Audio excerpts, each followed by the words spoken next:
So first of all, I'm going to introduce two of our location pastors from Champion Center, which is my home church, kind of the founding church of Team Church. Pastor Nichole Moore and Pastor Jonathan Yadon, two of our location pastors. Why don't you guys say hello to everybody today? Ladies first. Okay. Good morning, good afternoon, wherever you're coming from. We're just really glad to have you here and thankful for the opportunity to learn and grow. I mean, we're going to share some ideas, but I know that you have some too. And it's a blessing to be a part of God's family and to just, and as we say at Champion Center, keep moving church forward. That's what we're going to do today. Absolutely. I echo everything that Pastor Nichole just said. We're super happy that you guys joined us today. I'm excited to hear from some of you as well. I know there's going to be opportunity for Q&A and we'll have some talk time in the chat and all of that. So we're Team Church and we're better together. And it's so cool to see you guys jump on today. So thanks for joining us and we're excited.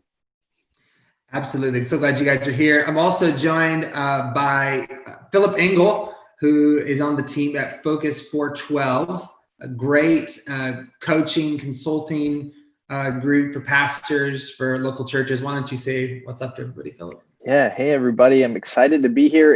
It truly is an honor.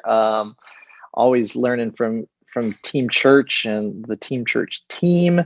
Brandon, you're incredible and a relational powerhouse. So it's just however I can serve, I'm looking forward to. I'm on the East Coast, Atlanta.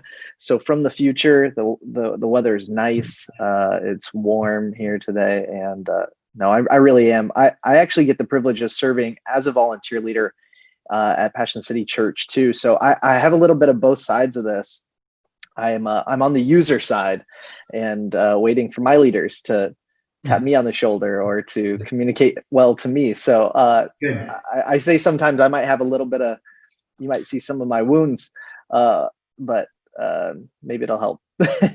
No, that's great. And I'm just glad to talk with you. But today, you and I have ran into each other at a million conferences and yet never really actually got to like talk shop. So right. Yeah. I'm just excited to do this today. And then we have Pastor Jason Warman joining us, who is a lead pastor or the lead pastor, he and his wife, Heidi, at Coast Life Church in Venice, Florida, where church hardly ever shut down in Florida. So say what's up, everybody. Jason. Hey guys, my name's Jason from Coast Life in Venice, Florida, where we've had no division, no challenges this year. It's been a super smooth, really easy year. So, from a high place, I'm glad to share. No, I'm so thankful for this conversation, man. Thankful for the Team Church tribe. Relationships matter so much, and I can't think of another year that's proved this so much. I'm so thankful for the people we all get to run with and the collective wisdom. Honored to be here. Excited for the conversation. Absolutely. And hey, we did this today like this so that we could see all your beautiful faces. So if you're not driving or not wrestling kids, I guess, or something like that, feel free to turn your video on. We want to see you. Go ahead and stay on mute. We will invite some of you on to maybe ask some questions along the way and such.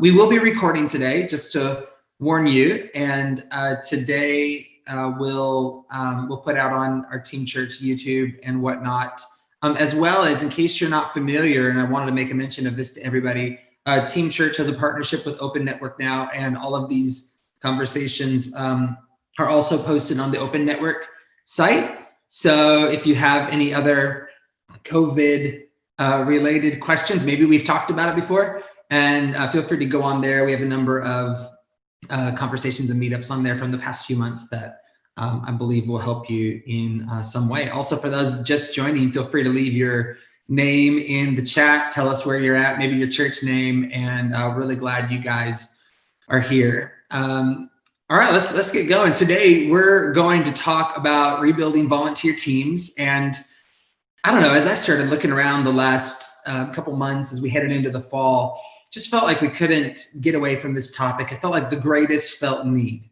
that we're hearing about right now, re-engaging and rebuilding our volunteer teams after kind of the fallout of this COVID season that we're in. We come to you today with humility. We come to you today certainly not as experts, because we're all in this together. If you're a church of 30,000 plus in 20 locations, all the way down to a less than a year old church plant, We're all in this space right now, universally. So we certainly don't pretend to have the answers, but we do want to offer maybe some of the wrestles that we're having, some of the perspective that we're gaining right now, and pray that it will spark you to lead strong in your environment right now. So if you're cool with that, we're just gonna have that conversation real and raw, and get your questions ready. And what I'd love for you to do, those of you who are joining us live on the call here today, if you would ask your questions in the chat, that will kind of help us know who has a question, and as it fits, we'll call on some, bring you into the call, and have you ask your question, and that'd be really great. Philip, I'm going to start with you today because I know that you and the work that you all do at Focus 412, which, by the way, you all do such phenomenal work. I feel like I run into teams you've worked with everywhere, and your fingerprints are all over the local church. So thank you for how you've served. I just want to ask you, first of all, get us started today. What are you seeing looking out across the landscape of the church? Just what are churches kind of facing and up against right now in terms of rebuilding teams? Yeah, that's good. I mean, definitely a unique situation season is an understatement. And in terms, especially as we're talking about like how to solve it or combat it, I think it might be freeing for most of you to know it's not just you. Like, this is happening everywhere, and people are experiencing a challenge of not just people coming back in a fractions, but their team coming back in less than that same fraction. So if you're seeing 40% return in person, if you're doing in person, you might have 20% of your team returning. And, I think sometimes it's just freeing if you see a coach or a counselor for them to say, hey, that's normal. And it's like, oh, okay, I'm not crazy. So just first off, know that. But I have seen that there's, what I love about today and what you guys have done is that we get to have this conversation because the response isn't the same either. There's three variances that I'm seeing, is that it's where you are. That's going to vary how your opening and reopening experience has been. How big you are, that's a variance. And then the temperament of your leader, to be honest. And as a leader, you're either, we're going to do it, we're opening regardless, or it's like, what, we want to be conscious of people's perspectives and health. And so there's so many variables that it really allows this response to have some room. And that's what I love about us learning from each other. But what I do see is that, one, we got to recognize that motivation is low.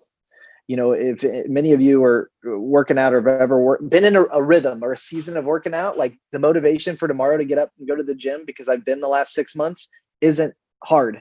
It's just what you do. But if you've ever had that lull, that season of a few months or years, and then you're like, I'm going to do it. You got to like psych yourself up way more than if you've been in that rhythm. And I have to tell you that is where people are. They've been out of the rhythm for a long time. And just like going back to the gym, they need a personal trainer, or they need a person that cares about them and their health. And because I tell you, throughout all of this, I've recognized people are connected to people and not to an organization. It's just, and then the last thing, I recognize that we may be making it unnecessarily difficult to serve out of convenience for us, the team or the leaders, right? What we say internally is we want to clear the path and point the way. And what that means is, what hurdles have we created that are convenient for us, but really are difficult for them? So I'm thinking for myself, I've got kids. We've got to think about now this new health deal and social distancing and the perspective of others. But I know there are great organizations, businesses that are finding ways to pivot and to make those hurdles not for us, but not necessary for us. They make the hurdles themselves to make it convenient for us to serve. I think it's great. And I love what you just said about motivation. I am newly back in the gym the last couple of weeks. So that hits real close to home. Not gonna lie. It's close to home. So good. And maybe everyone can just find some peace in that we're all normal. Hey, by the way, if those of you joining us live on the call today, make sure you're asking questions in the chat, and we'll get to those here in a few minutes. Jason, I'm going to come your way for a minute. And you, especially compared to the Northwest where we're at, you're in Florida and have been open, I believe, since July. So you now have the runway of a few months, whereas others of us on the call have the runway of a few weeks. You know, some didn't open till the fall. I even see a church on here right now that is yet to open still. So again, all in very different places. What are you seeing now that you have some perspective of months? Did you notice any trends or patterns about people returning to serving in your church? Yeah, you know, it's the way I've kind of talked to we've kind of dissected it, if you will, is I think for so many people, the pandemic has put a lot of fear around people.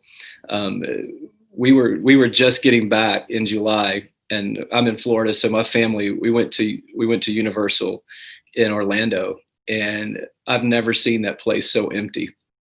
Like it was a ghost town in the middle of prime vacation season.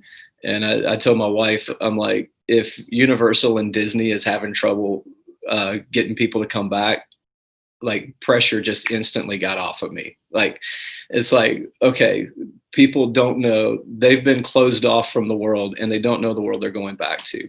And so I think for churches, I think for organizations, I think they're the first initial phase that I noticed in our church was the break the ice phase. Like people just don't know, you know, do I want to be in a room again? Do I not want to be in a room again? Are people going to be wearing masks? You know, is somebody going to be coughing on me? Like what's going to happen? And I like, you know, there's the pioneers of like, let's get church going again. Let's, you know, I've missed it. I'm ready to be back. There's the people that have circumstances to consider, you know, children, aging parents that live with them or that they have to care for. There's so much to consider. So I think just we've been going since the middle of July. So August, September, October, like 90 days. I just now sense traction 90 days in, because I think the first 90 days was breaking the ice. An approach we took, again, I'm so thankful this is a conversation because I've never felt less assured to talk authoritatively than this season right now. Like, no authority on this. Just the mindset was if you're coming back or thinking about coming back, we came back really strong with safety protocols and then have loosened them along the way because we wanted people to know that we really do take your safety at heart and we are looking out for you, because I wanted to build credibility, not with our community, but also with our team. Hey, we are not trying to put you in harm's way. We're not trying to do anything foolish. We're trying to be very wise. And then as we broke the ice, as people have gotten used to, it's weird when you haven't been in a room full of people. Like we had a service and it was a fraction of what our church used to be in the room at that time. And it felt like a Wednesday night of Team Church conference. It felt like it felt amazing. It felt like it was packed, but there was really nobody there. It was just my own personal context of having been preaching to an empty room for 3 months. And it's funny, the things that you go through. To me, you break the ice. You're trying to communicate and give assurance to people that you have their best interests at heart, and then allowing them opportunities to come back and serve. Yeah, that's it is amazing the first time you get back in the room, right? That first service back for all of us was pretty emotional. Like there could have been 2 people in the room, and Right. It felt so good to get back. What was there something now that you're 90 or you're past 90 days in and some of that? Do you feel like your team is finding their stride at all? And if so, what is that looking like? Does it look any different than before? Yeah, you know, the numbers definitely look different. I think just it helps me to know where people are at. So we started at 30% of our attendance. We are now approaching 50%. A couple of the things that we did was we made some assumptions. We assumed that 30% of our church would be in person and 70% would be online, and that was an accurate assumption. Because of that assumption, we also made sure that we kept the focus on online versus in person. Like the majority of our effort was going into online versus in person. As we've walked this out, the state of Florida moved us from stage 2 to stage 3, so we were able to relax some of our protocols, which actually opened the doors a little bit among the, like, I want to be honest, there's the people that are afraid of the pandemic, and then there's the people who just don't want to wear masks, and like that stuff has become political. So we're dealing with all of that, trying to navigate people through those things of like, and I think you got to answer those questions about, what are our expectations and our requirements, because all of that stuff has unfortunately been divisive and political. And so we've been able to provide a lot of clarity. One of the things that we just decided was we're not going to be able to make everybody happy in this season. So the best thing that we can offer them is clarity on what we're doing, so they can make the decision on if they're cool with it or if they're not cool with it. And if they're not cool with it, then we want to provide an option for you, which would be online or a safe place for you to be. We want to be a part of our church family. And so, like, as we've come back, people are seeing that it's okay. We did the care calls in the early part of the quarantine. Hey, you're alone. You're not alone. You got a church family with you. We're now circling back around because we're finding out that people are just disconnected and they're just not getting communication. It's amazing. Like, I posted on Instagram. Why doesn't everybody know about it? We're communicating. Like, our leaders are calling and saying, hey, this is what we're doing, and we're keeping your family safe. And that's created a lot of engagement. It was slow going. When we were able to relax some of our protocols, honestly, that's when like we saw a big shift in like crowds and people, but it's on the move. I do want to give some people hope. If you're just opening, like, there is some traction ahead of you. That's good. Give us hope. We need it. Hey, I'm going to go to John and Nichole on this next question. So we're at Champion Center. We're more in the situation where we've been open, I think maybe 6 weeks, somewhere in there. So shorter runway. What has the thinking of our team been like, going into rebuilding teams this fall? And is there anything you're practically doing that you feel like, has traction right now?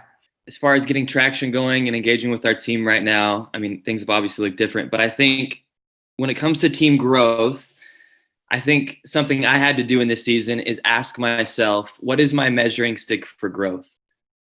And oftentimes when we hear the word growth, what comes to mind? We need more people, we need more numbers. And while all of that is true and all of that is great, I think, it's safe to say we'd all agree that right now growth might look a little bit different. And growth has looked so different for us. And I just had to wrestle within myself and just kind of like come to this conclusion that growth right now means that our team right now is growing in connection. Our team right now is growing in relationship. Our team right now is growing in their compassion towards one another. Our team right now, they're getting confident to pray for one another over the phone and over FaceTime and over Zoom. And they're stepping out and doing those kind of things. So like when Brandon asked, like, hey guys, we're doing this team growth thing on a Zoom call, Team Church Network. I'm like, I don't know how much I have to offer, because I don't know that our team has grown a ton in this season. We haven't got a lot of new faces joining the team, but we have seen our team grow in maybe some non-tangible things. And if we rewind the tape, beginning of COVID, our Pastor Kevin, asked us a brilliant question that I think really set us up. And I'll just kind of tell you what we've been doing. And if you've been doing something like it, awesome. If not, grab a hold of it. It's not too late. But he asked us the question. He said, how do we pull our team close so that we can get to the outskirts of our church? And that question right there just kind of lit a fire in our team. And we got creative, brainstormed, and we came up with this calling tree. And we pulled the list from our planning center and our database and everything. And we gave our team leaders, our staff, and volunteers people to call. And at first, it was like we all panicked. We need to call everyone once a week. make sure they're still living. And like, we like panicked, went over the top. And then we were like, okay, guys, let's pull back. We don't even call our best friends once a week. Like, let's chill out a little bit. And then, so that call tree really set us up for success in the season we find ourselves right now.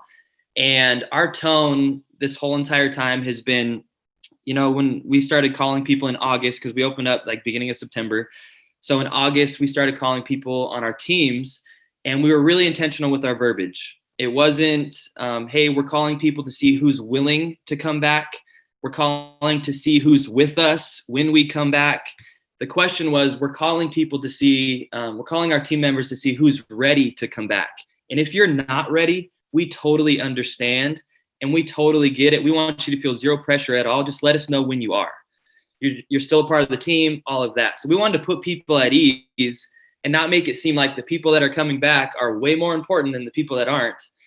And even since we've opened, we've done practical things like on Sunday mornings, we still do a lobby Zoom call with some of our team members.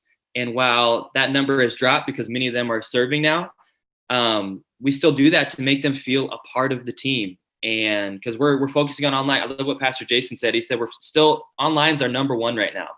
Like all of our effort, a lot of our attention is going there. So we want to make sure our team sees that as well. So we're doing practical things like joining in on Zoom on Sunday mornings with the entire team, making them feel a part of it. And we've actually seen some of those families jump into serving now. And now they're on the team because they've seen us wear masks. We're doing these sticker things. Green means I'm good for a high five. Yellow means I get to choose who I give high fives to. A red sticker means keep my distance. So we're doing things like that have really helped us. And with our team seeing those things, it's just built our credibility and confidence with them. So I know I just kind of said a lot, but those are some practical things that we're focusing on right now as a team. But relationship, all about relationship. Excellent. Pastor Nichole. I think just to add to that, thank you. John did a wonderful job explaining the big pictures. And the sticker thing might sound crazy, but people love them. These circles on there right here that just says, I'm green, I can high five you, you can get close to me. And it has really created this level of comfortability, not just for our church that's coming to attend, but also for our volunteers. On a practical note, like to help and to rebuild that confidence that church is safe.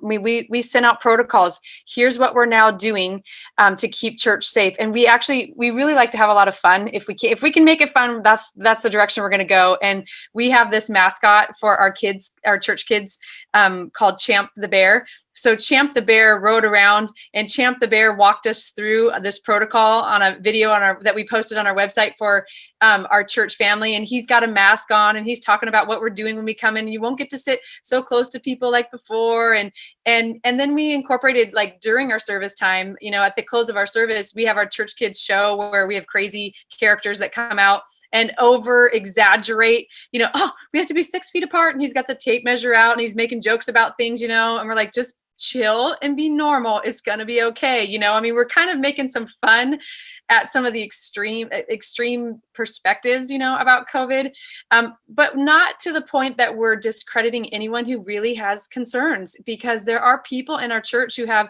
real health concerns and that are a challenge. And we're experiencing that even, on the volunteer side. And I think for me as a location pastor, and one of the things that I have been saying repeatedly in the last couple of weeks to our team is, please don't think that we're back to business as usual just because we've been open for 6 weeks. I would say at least 75% of our church family is still watching us online. And if we relax as a staff or as team leaders and think that we don't have to now, okay, the calling tree, that was for the COVID days when we weren't having services. No, actually, it's even more critical right now that we reach out to people, because it can easily feel like we who are ready to come back are just moving on. Oh, church is back to normal. And then we just forget about those who aren't quite ready yet for a lot of different really valid reasons. And so we've just been talking as a team, like, man, how do we keep encouraging people? And in some cases, it does sound like a challenge. I mean, our pastor this last weekend, he's been preaching brilliant messages on kingdom mindset. And one of the things that he said this last weekend, and I thought, oh, Lord Jesus, I'm going to be getting emails this week for sure, is, hey, if you're comfortable going to the grocery store and you're comfortable hanging out around some people, you might want to consider being comfortable coming back to church, because we're just as safe here as you are at Walmart and as you are at Target and any of these other places. We got protocols in place. And so just really kind of stepping up the challenge game for those who are maybe just apathetic about returning. There isn't a reason other than they just really like the fact that we upped our online game. And here in the Northwest, when it's blustery and rainy and cold, they're looking out the window going, yeah, nah, I think I'll just, grab that cup of coffee, my slippers, some pancakes, and watch church online today. So that's really where we are at Champion Center. And I appreciate this group because we don't have all the answers. We're really just trying to do what we can. But I will say this on something that Pastor Jason said that spoke to me, and that is that the traction. We do an all group huddle, all volunteer huddle about 35 minutes before our service. Everybody comes in the lobby. We stop what we're doing. We have a brief word, just quick. It's more of a rah, rah, rah. The team's getting ready to go. Get out there and make it happen. And I've noticed the first week, I was like, oh, Lord Jesus, will the people come? Please send them, Lord. Am I going to be out here all by myself? Is there going to be 5 people? Is there going to be 10? Which is still a real thing for me on a Sunday morning. But I have noticed that in the last couple weeks, our numbers have slowly trended upward. And this last Sunday, I came out into the lobby and I was like, Lord Jesus, this feels like pre-COVID. And I think that as our core volunteers start to say, hey, the church has thought about me. They've got things in place. We temperature check all of our volunteers. Every volunteer is asked to wear a mask, whether you like it, agree with it, it's politics or not. We're saying, love your neighbor, deny yourself your own preference right now, love your neighbor, wear a mask. And we're doing that. And we're seeing strength start to rise from the core, which makes sense because it's our core that really helps sustain us, in difficult times anyway. So there you have it. That's the gist of where we're at. Pray for us, please. And we'll pray for you. Prayer and fasting, appreciated. Received. So good, you guys. Philip, I'm going to come back to you for a question now. I know that you would spend a lot of your time, even pre-COVID, obviously talking about building teams. So and you could probably do an 8-hour masterclass on this or something, but just give us a picture of maybe a couple best practices toward building teams. So the person watching today is going to hit the lobby, this weekend, or they're going to hit that phone tree, this week. Maybe just a couple best practices for this season for building our teams. Yeah, that's good. I think one of the questions too was asking about that motivation. I think part of my response would be to your question and to that question of how to get the specific motivation is, don't forget that I think now more than ever is that serving in and for the kingdom is why most people began to serve in the first place. Now more than ever, showing people a seat or helping them walk through a door is important if they remember the why behind the what. And so by getting B-roll of what a weekend looks like, and of that rally in the lobby, and of the stickers, and but then overlaying some voices of somebody whose life has been changed in the last 6 weeks, the last 3 weeks, or the last 90 days, help them remember, oh yeah, that's why I did it, because that's going to ignite the fire again to say, that's what I've been missing. I've been missing the connection with people, and I forget what it means to take the talent God gave me and invest it somewhere and see a return on that investment. So there's some really key pieces. And again, it doesn't have to be a video. It can be get that iPhone out and just take something in the parking lot. But be masterclass at saying, I'm going to collect stories, I'm going to share stories, and I'm going to try to tie anything and everything. You hold a baby, I'm going to create a story of salvation that connects to you holding that baby. Because if you didn't hold that baby, they would have been distracted. We could go on and on about that. But that was, I didn't want to leave that one hanging. In terms of building teams and just some quick tips, I do think it's so true. It's saying, hey, we've got to embrace the reality of where we are. I think some people are just waiting. If we wait, people will come back. We'll be back. When we're back, it's like, you just can't say that because you are back. If your doors are open, you're back. The beauty of this, though, is that you're back with what you have, and what you have is a fraction of what you had. And you're like, wait, you said the beauty of that. But you're also probably like, I know in Pastor Jason's world, like you guys were running four services before COVID, and now you're at 2. So instantly he needs half of the volunteers anyway. And then not to say like, way to go, you like you intentionally shrunk your team. Like Pastor Jason and I know each other, so we can, but there is, I'm a geek too. So there is some of the math that actually works out in our favor with some of this too. But I think really you embrace the rebuild, take advantage of the fresh start. COVID is a gift in some ways if we look at it and we realize it's a perfect time to set new expectations, to reinforce the standards that we always wanted but never had the ability to put in place because a bigger ship is a lot harder to turn. And then the other side of it is go back to the fundamentals. Extend the ask. Again, people, I said earlier, people aren't connected to an organization, they're connected to individuals. And I think you guys were talking about those calling trees. It is like, I guarantee you, if somebody's asking me right now, I need this from you and you can help provide that, there's way less of an opportunity for me to say, nope, can't do it, not going to do it.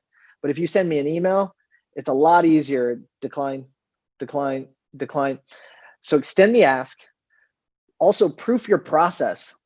I think somebody else asked, we got a lot of people coming in. I should be out of the chat. I'm sorry, Brandon. I'm like, I saw the question and I wanted to answer it right then and there. It's like, because people are coming in and you're like, how do we, I don't want to be too forceful, but I guarantee you, whether it's a growth track or what next steps or discover class, whatever process was in place, it probably wasn't bulletproof. There's probably lots of holes and people were, falling out. Now is the time to say, I've been entrusted with little. I'm going to be faithful with every person that I have. And I may have to handhold everyone through it, but guess what? I got time, like we have the need. So proof your process. No one should fall through the cracks due to you. That doesn't mean people aren't going to step out of it, but due to us, they shouldn't fall through the cracks. And then make the first day of serving incredible. People will not forget their first day serving. They will not think of masks and sanitization stations and temperature checks. They won't think of that if you focus on, hey, I'm so excited to have you here. Here's a picture of me. I'm going to meet you in the volunteer parking lot, because if anybody's ever showed up to a party and you only know your friend and you beat your friend there, that's what serving on the first day feels like, right? So say, hey, I'm going to meet you. Here's what I look like, and it's not one of my best pictures. It's what I really look like. And I'm going to walk you in. I'm going to show you how to get checked in. I'm going to walk you and be with you in the rally. And then, okay, you get it. And then this is my last one. In scripture, in times of wanderings, okay, the desert, in times of wars with Joshua, and in times of awakenings when Jesus was there, God had structure in place with his people. And that's what, if you didn't have it in place before, now's the time to establish. We call it leadership layers, but just saying from a volunteer to a team leader, to a coordinator over that area, to a director over multiple areas, establish those layers, because that will help you with communication. It'll help you with care. Now's the time to do it. I'll drop a few images in the chat that I think might be helpful or fun. Rip them off, reteach them, act as if they're your own. If you got questions, then we can. Yeah, that's how we do it. Talk. Yeah. Perfect. Ed Young said it years ago, if you have eyes, plagiarize, I've also heard, Philip, one of the most freeing lines, I think, to me recently was the thought, never waste a crisis. You mentioned how COVID does actually have blessing in disguise for us. And now that was so good. Now is the perfect time to reset some things. Right. You can turn a lot really quick. I'm going to come back to you for one follow-up question though here. You mentioned, okay, if you're Jason and you're going from 4 services to 2, you need half the volunteers. Totally great. That's awesome. I have recently started hearing the question though of, okay, we maxed out our reduced weekend schedule. Now we need to start adding back.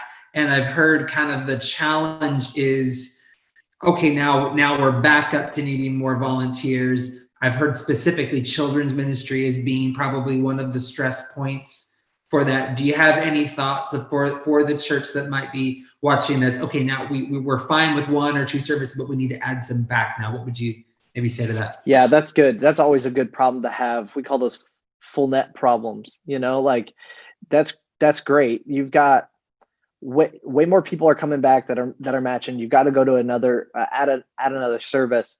I would find those sweet spots. Those sweet spots are going to be between services.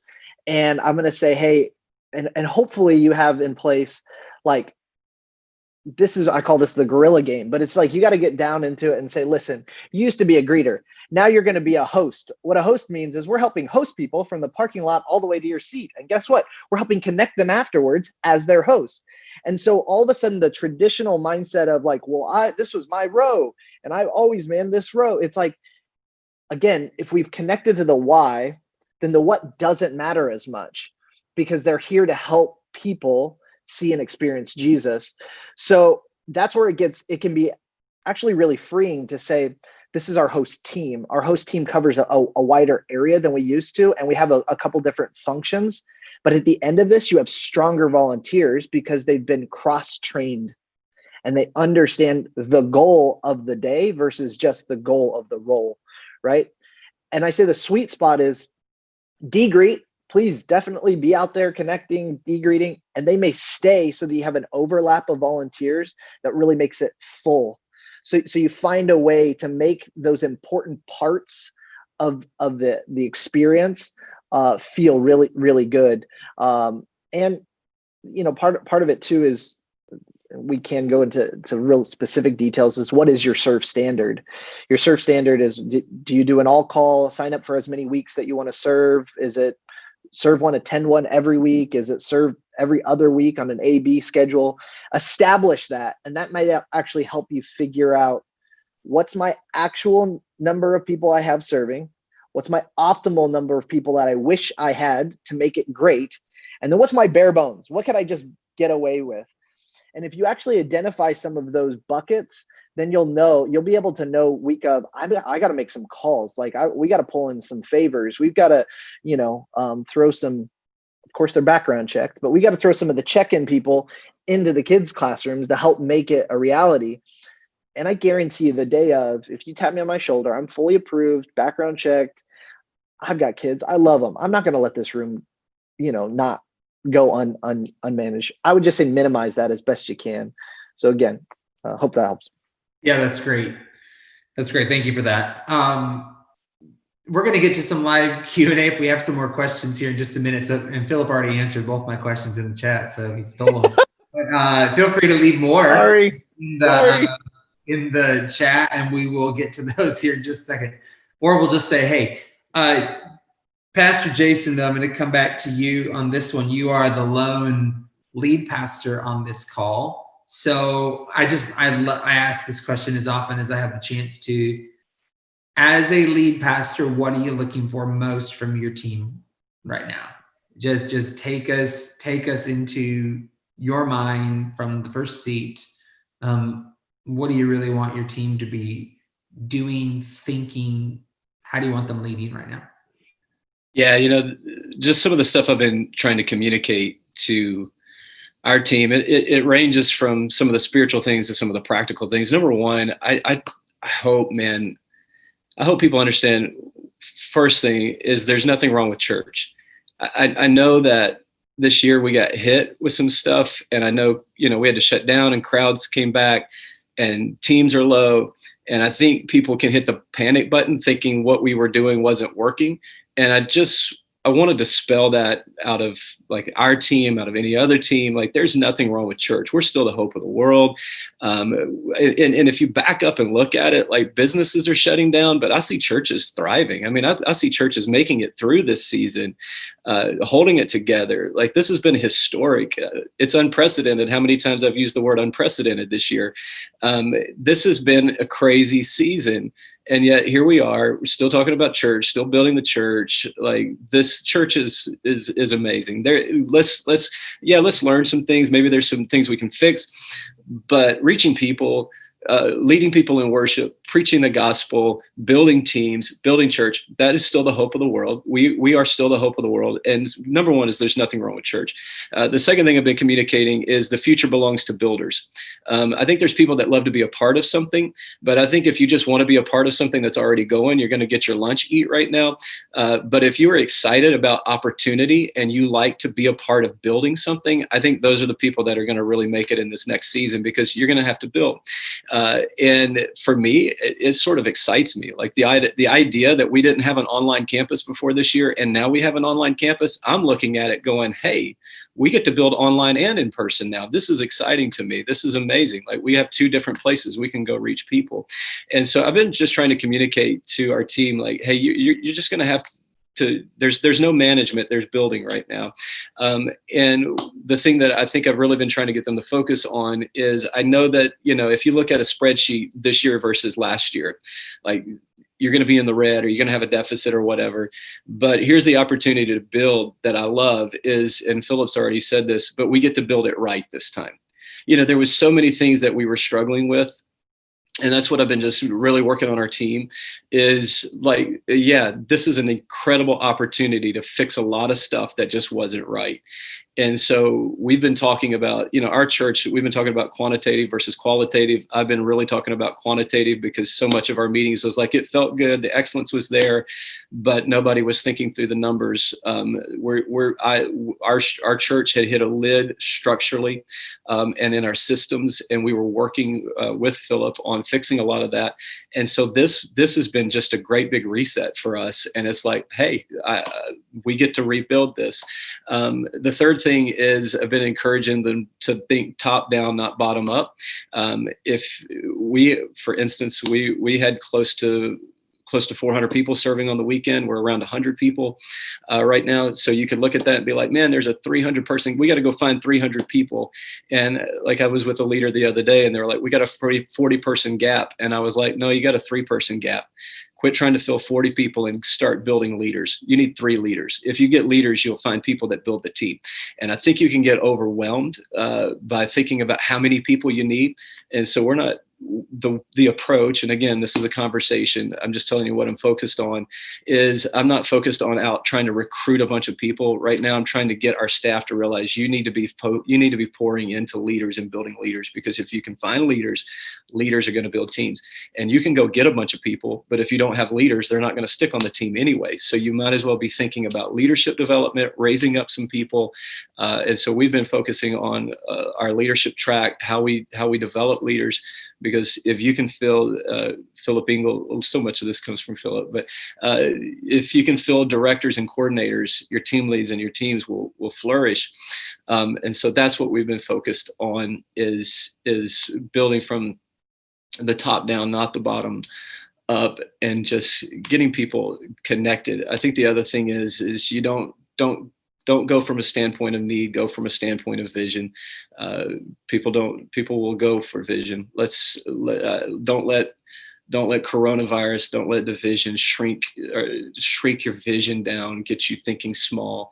Let's dream big. Let's set some audacious goals. Let's go after some things. And the things that people rallied around before are still the things that people rally around today. So good.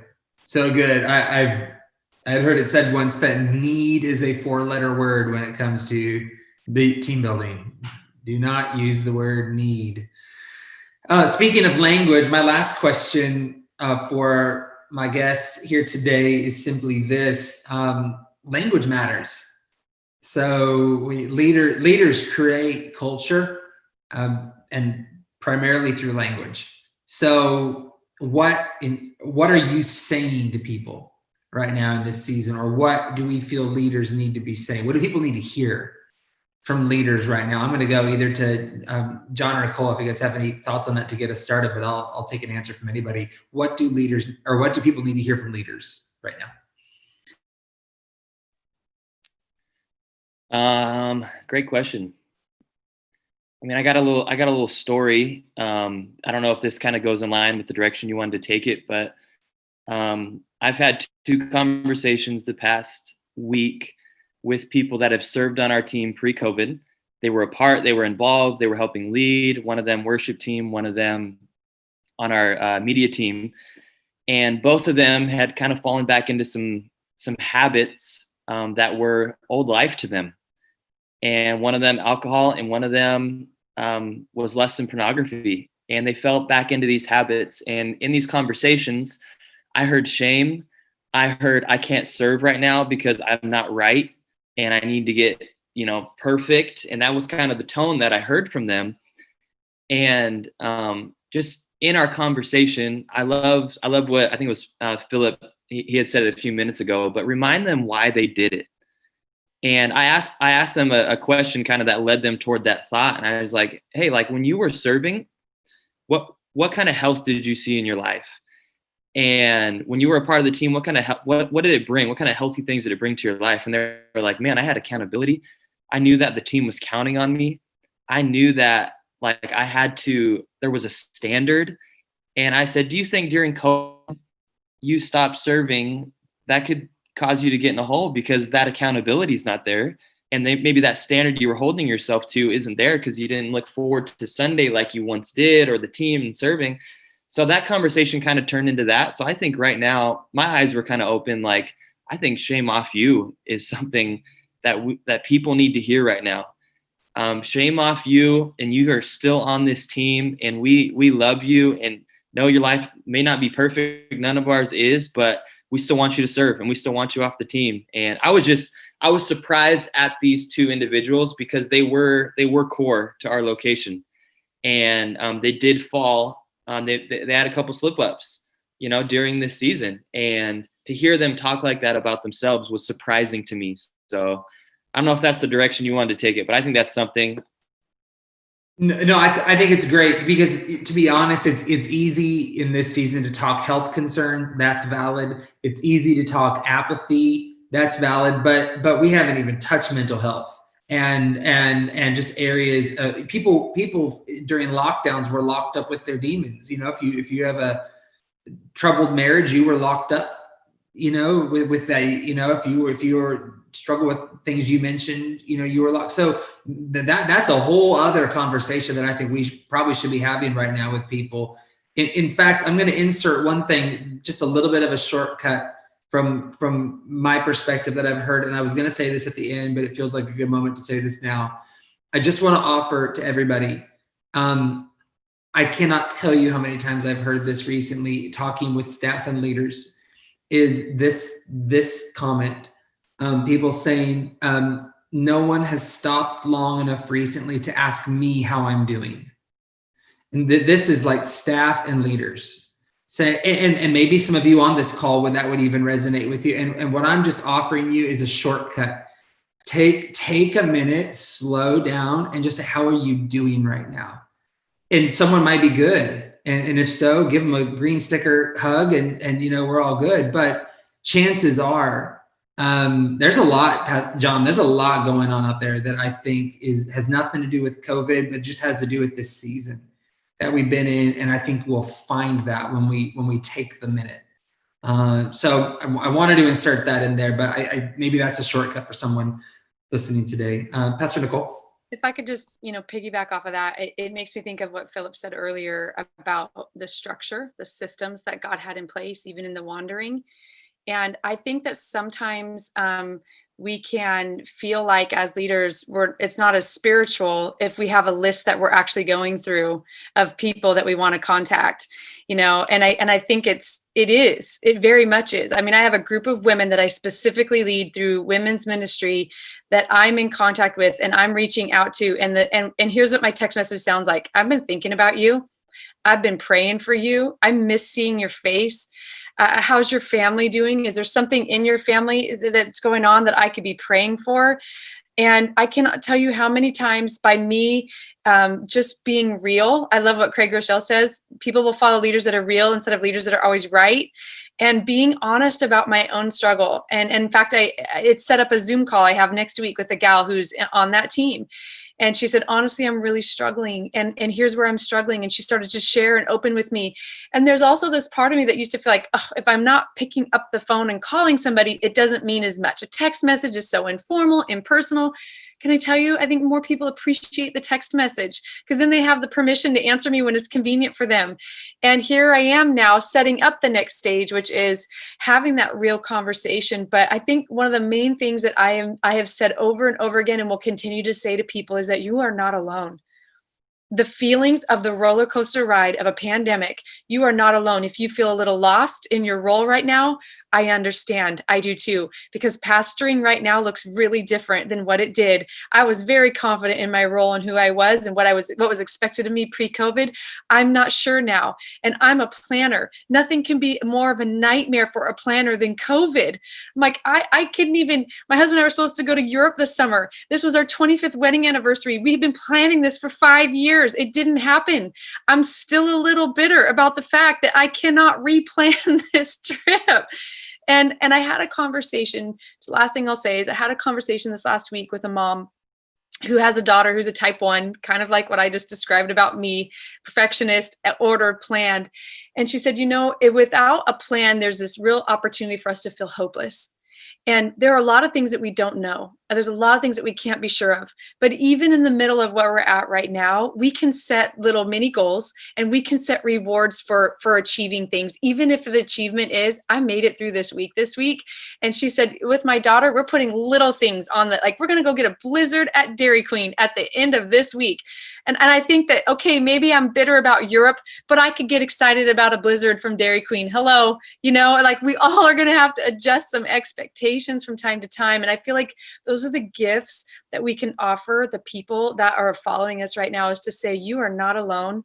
You are loved. You are missed. How can I pray for you?